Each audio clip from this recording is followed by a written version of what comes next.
จะอิ่มบุญอิ่มกุศลอิ่มข้าวอิ่มน้ำกันยาแอบไป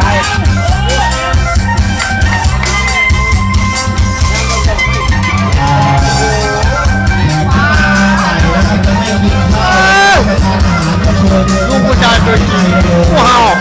ขาดเนื้อเลยเพราะตัวที่หัวใจล้วนเกินเอาละผู้ชายตัวจริงโอ้สลามพูดให้พวกเราแล้วก็ทำตรงนี้วันไหนคุณจะสายเอา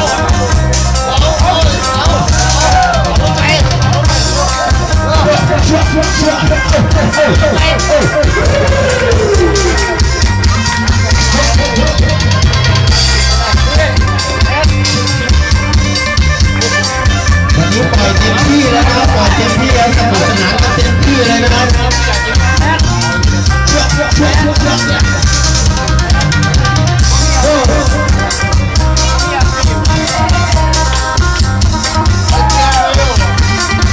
อีกหน่อยก็จะเป็น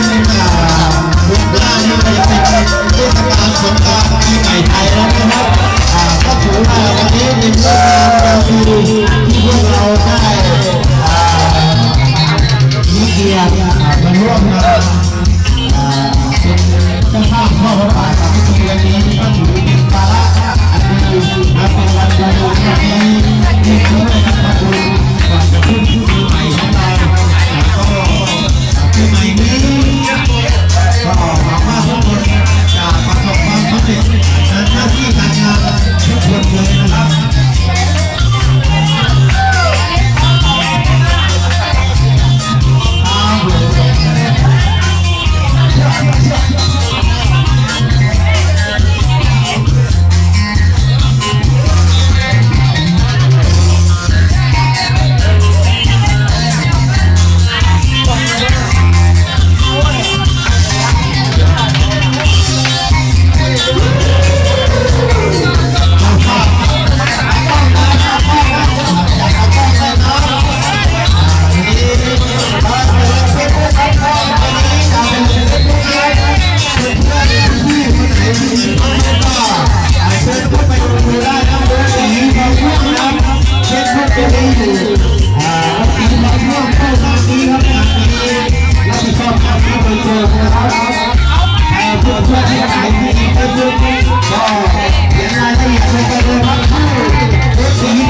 วันนี้เป็นเรื่องงามยามดีเป็นสงกรานต์ปีใหม่ไทย